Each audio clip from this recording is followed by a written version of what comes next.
台湾地区副领导人赖清德8月12号自台北出发，赴巴拉圭出席巴总统就职典礼，计划18号返台。期间呢，将先后过境美国纽约、旧金山。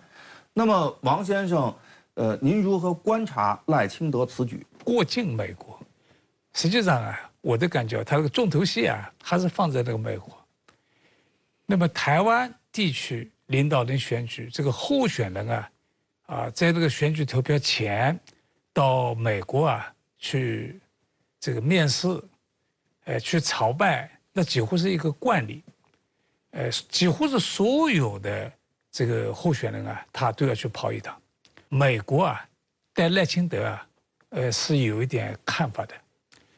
的，因为他以前的这个在那个台独这个问题他比较高调。美国呢现在要求两岸呢不统不独，他既然要想阻挠统一，但是呢你如果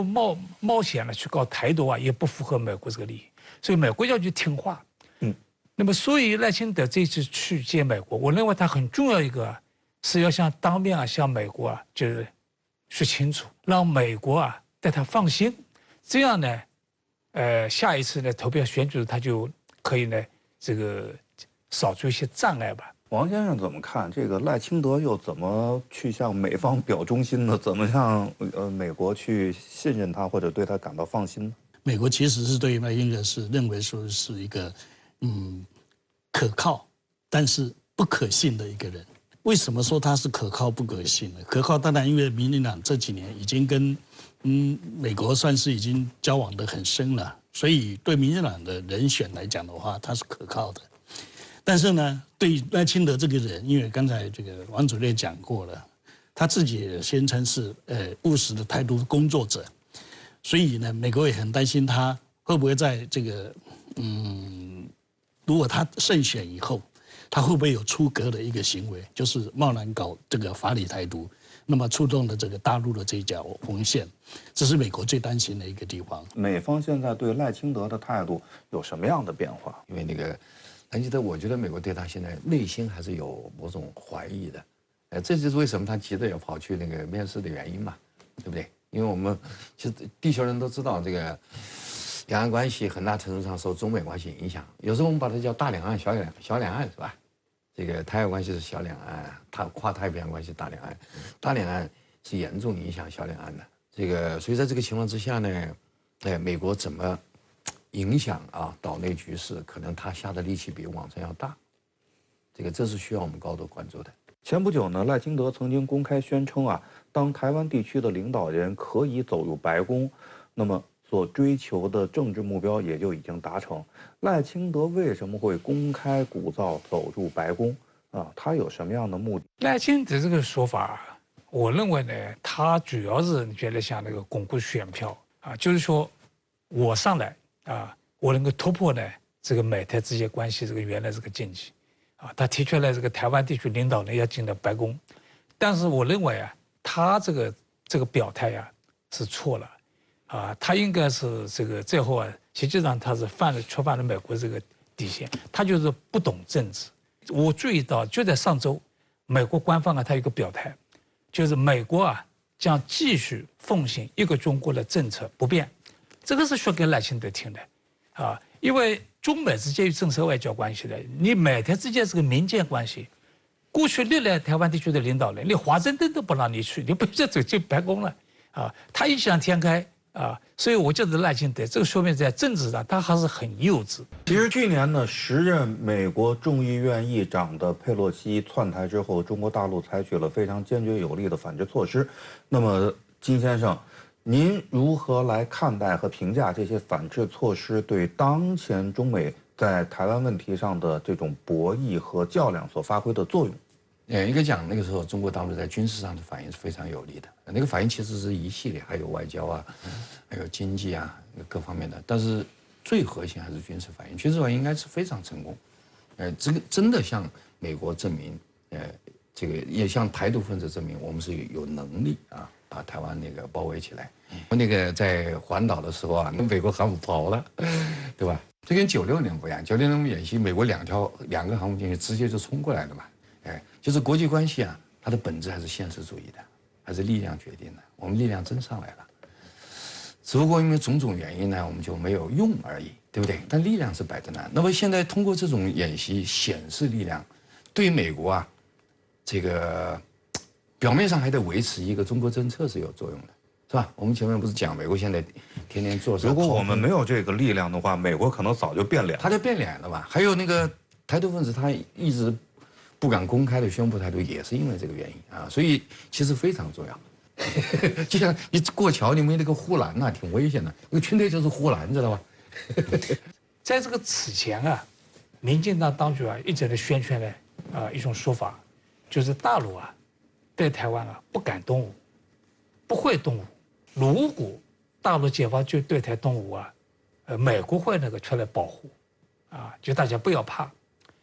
但是去年这个佩洛西访台去访台湾以后，我们采取这个军演的活动，改变了广大的台湾同胞对这个原来这个民进党宣传这个说法这个看法。如果你真的搞台独，美国真的介入，大陆啊可能呢就真的会呢动武。所以从去年11月这个台湾的9合一选举的结果，就可以充分的说明这一点。所以我觉得这种常态化的对台的一种军事，对正式台独分裂势力和外部干涉势力是有效果的。嗯，那所以说，王先生在岛内怎么样来观察解放军在台海周边所施加的这种影响，对于台湾岛内的这种产生的影响？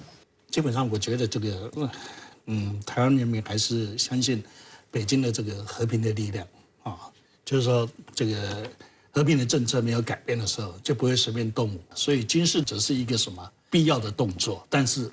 不是真的要打仗的这种动作。我想这一个大家还是比较放心的。这是第一个。第二个，台独毕竟在台湾里面真正的缉毒也不过3%，而且这个3%也影响不了这个什么整体的一个政策，就走向法理台独这个政策。70%以上的人是希望两岸和平的，所以能够不动用武力，能解决台湾的一个问题的话，那是最高的一个什么境界了。所谓不战而屈人之兵啊。现在美国渐渐地进入到大选，它的这样的一种国内的政治生态，是否会对中美关系，尤其是台海局势，产生一些冲击呢？王先生。无论是这个特朗普将来呢重新再出来选举，还是拜登争取那个连任，他们在这个反对遏制中国这个发展强大、和平崛起，在这一点上他们是共同的，只是呢这个方式方法风格上有点不同尤其是那个在台湾问题上，拜登的做法跟特朗普也不一样。他是把这个台湾问题国际化了，现在像日本已经跟得很紧。除此之外，把澳大利亚、新西兰、印度，最近连韩国这些他都在拉拢，甚至于呢远离台湾的北约现在也在炒作呢关心那个台湾这个安全的问题所以这个美国的大选临近了那我觉得这个台海的局势也会跟着这个升温，但是我刚才讲了，因为美国总的来讲呢，在现在呢，他又不想呢中美关系进入这个对抗这样一个局面，所以这个对台湾这些候选人，他们应该会理解，就是呢包括赖清德在内，会搞一些配合美国搞一些台独的动作。但是呢，就不能搞得太离谱了他要把握好这个度。美国最近在中美关系上大玩两手策略，一方面连续安排高官访华，另外一方面呢继续大打台湾牌，以罕见的方式对台军援，安排赖清德过境等等。那么这种两面派的做法是否会互相抵消？中美关系此前出现的一点点缓和，是否会化为乌有呢？金先生，台湾牌大家都知道在中美关系当中分量太大了，是吧？我们经常说台湾问题是最重要、最具爆炸性的问题所以他这个打台湾牌达到一定的红线呢，他就是可以把前面的努力都给它抵消掉。我们自己协会做过好多次的这个民调哈，70%人都希望两岸和平往来，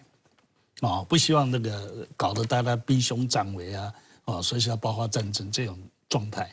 那这个是符合主流的民意的，这也是为什么这一次这个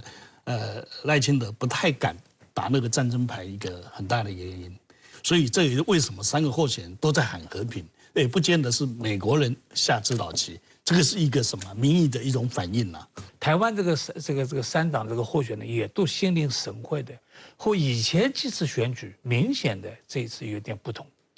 啊，就是说连赖清德这样一个搞台独的啊，他都提出来要和平保台，啊，他也要呢像维持台海稳定，那更不用说那个侯友宜啊、柯文哲啊。现在呢，离台湾地区领导人的选举投票日期还有近半年时间，但是各方角力已经是白热化。这里所说的各方呢，其实不仅包括岛内各政党团体和各股势力，也包括美日等外部势力。那么王先生，以您长期对岛内选举的观察来看，美日介入选举的程度到底有多深？从竞选期间要去美国去面试。就是在当选以后，他基本上他也不敢违背美国总的这个战略意图。你比方说这个马英九，他曾经在竞选演讲，他有一个想法，就是如果他当选台湾地区领导人，他要呢和大陆呢商谈，技术两岸的敌对状态，能够签一个和平协议，起码能够保持呢相当长一段时间台海和平。那么这样子的话呢，有个问题就是两岸必须呢正式的进行接触，甚至呢半官方的甚至官方的接触。美国就反对，美国就坚决呢不让马英九这个走这一步，所以马英九当选以后再也不提了。美国认为这个马英九执政以后，这个两岸关系走得太近了，两岸关系太热络了。海协会、海基会签了23项那个协议，所以你去看马英九执政后期的时候很狼狈，这美国人在施加影响。这一次选举有个不同点，就是日本过去这是暗中去影响台湾地区领导选举，这一次演变成呢基本上公开了，所以台湾地区3个候选人除了这个到美国去面试去朝拜都争先恐后还跑到日本去，这个以前是没有的。就在选举，就在这一段时间里面，3个候选人他们包括郭台铭还没有宣布参选，他也往美国往日本跑，所以这是一个值得警惕的，就是说呢，说明这个日本对台湾问题的它的一种介入的程度、影响的程度在增强。您怎么样来观察，就是日本在台湾的这种影响由暗转明，而且日本似乎也愿意去推动这样的一个过程，这个会对中日关系以及对日本产生什么样的影响？在美国人眼里呢，台湾就是一张牌。其实美国对台湾是没有感情的。在日本看来，台湾真出了事，它还真就是对日本有致命的威胁的，对吧？日本某种意义上讲，跟台湾的利益关联比美国要大。坦率讲就日本一直是台独后面的一个势力，只不过最近这几年就公开化了。公开化，我想几个原因，一个就是美国对华全面遏制开始了，就是全面战略竞争开始了。然后日本作为这个美国的那个在亚太的核心盟友嘛，他肯定要跟进的。还有一个呢，就是我觉得日本对中国崛起，它实际上是很焦虑，它有一种自动的反应。那么所以这些凡此种种就导致现在日本介入台湾问题显现化。以前一直在。但是呢，比较隐性，是吧？现在显现化。美国众议院7月26号口头表决通过了所谓的台湾团结法案，其中的核心内容呢，就是说联合国2758号决议没有处理台湾的代表权问题。那么这样的一个闹剧呢，显然无法歪曲2758号决议的原意。但是呢，该法案一旦最终在美国通过生效，必将给中美关系以及台海局势带来极大的冲击。金先生，您怎么看美方的这一极为错误、极为恶劣的行为？那么现在要观察什么呢？就是他最后是不是在国会通过，是不是行政部门签署，是吧？如果走到那一步，那就比较严重了。因为光是通过一个决议啊，因为我研究美国国会了，美国每一届国会每一年2万多个决议是吧？大部分都没什么用的，真正成为法律是200个，就是1%这么一个概念。所以这个东西呢，目前光是他那个众议院那个一个口头表决嘛，它只是个态度，知道吧？它没有真正的法律影响。但如果再往下走，进入到立法，而且又拜登要签字，那就严重了。那个我想我们一定会做出强烈的反应。就是即使是拜登总统去签署这个法案也不管用的，在国际，因为这属于国际法，这不是属于美国国内法的问题了。2758号这个决议，这是联合国的决议，怎么解释它里面包含什么内容？不是由你美国说了算的，跟你美国国内的这些议员们怎么说，其实是没有关系的。一段时间以来，美国一些政客口口声声为中美关系安装护栏。如果美国在错误的轨道上狂奔，所谓的护栏又有什么用呢？台海和平稳定的定海神针就是一个中国原则。那接下来呢，台湾要进行选举，美国呢也要进入大选，中美关系、台海局势会不会进入一个复杂多变的局面？我们应该如何未雨绸缪呢？作为台湾地区的这个候选人啊，现在是3个党的候选人，将来也可能郭台铭会不会出来参选，是吧？但是有一个共同点，我发现他们现在也都是呢，念和平经。那我想，如果大家真的台湾地区的这个候选人真的希望台海和平、台海局势能够稳定，很简单，你不要老往美国跑，更不要往日本跑，你应该就是呢，到大陆来，直接的和大陆有关部门来商量一下，啊，怎么样子，就是来共同维护台海地区的局势稳定。所以这一点我希望台湾地区所有的参加选举这个候选人要三思。我觉得第一个就是我们大陆内部啊，经济要稳定。那么在经济稳定的基础上啊，主要做2件事，一个呢，还是积极的促进两岸融合发展，争取民心，尤其是年轻人的民心啊。第二个就扎扎实实做好军事啊、经济啊、外交各方面准备摊牌，明确的告诉他，我有这个能力啊，而且我有这个决心，那这个时候反倒可以避免战争了。我觉得就是说，越让民进党没有机会去打战争牌，那么就越不会帮助民进党去当选。所以呢，两岸这个和平，追求和平，绝对是一个最高的原则。